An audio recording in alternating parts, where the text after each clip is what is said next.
Good day, I'm Lorraine Mendez and this is your JIS News for Tuesday, October 11. Government will be rolling out the National Identification System NIDS in January 2018. Prime Minister Andrew Holness gave that commitment during a function yesterday. He also revealed that the project was taken to Cabinet for approval on Monday. This project will have a transformative effect on Jamaica. What is envisioned is a cradle-to-grave biometric identification with a unique identification number being used for every Jamaican with the appropriate anti-fraud features. This system is designed to promote financial inclusion among those who are underserved by our current range of financial products and services. Mr. Holness was addressing Monday's start of a two-day anti-money laundering counter-financing of terrorism conference. Government is more resolved to dismantle gangs and bring those responsible for the country's murder rate to justice.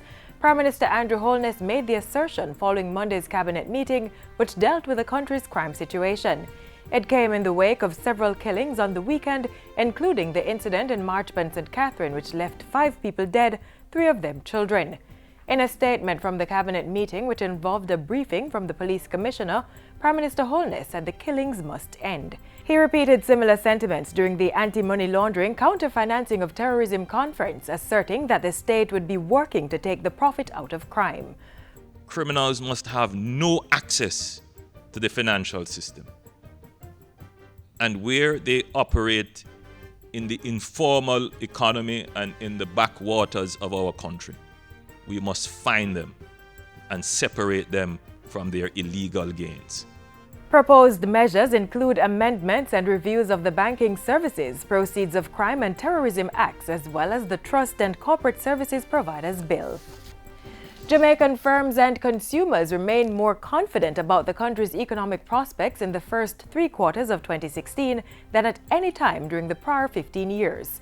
That's according to the third quarter business and consumer confidence indices released by the Jamaica Chamber of Commerce this morning. According to the report, the business confidence index was 139.2 in the third quarter, slightly lower than the first 2 quarters of the year, but 26% higher than in the same period of 2015.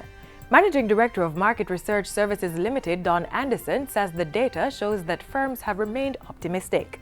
They have favorable prospects for the economy. They have a positive financial outlook. They expect record profit, or put another way, record profits are expected. And they are firm in the view that this is a good time to invest in the economy. As for consumer confidence, the third quarter index was 151.6, landing between the 155.6 and 147.9 recorded in the first 2 quarters of the year, and significantly higher than the level reported in the same period of 2015. Consumers are showing some resilience. They have sustained the level of confidence in the economy and the way in which the economy is going. They expect growth to continue.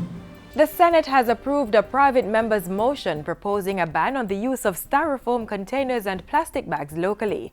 The motion, which was mooted by Government Senator Matthew Samuda, was unanimously supported during last Friday's sitting of the Senate.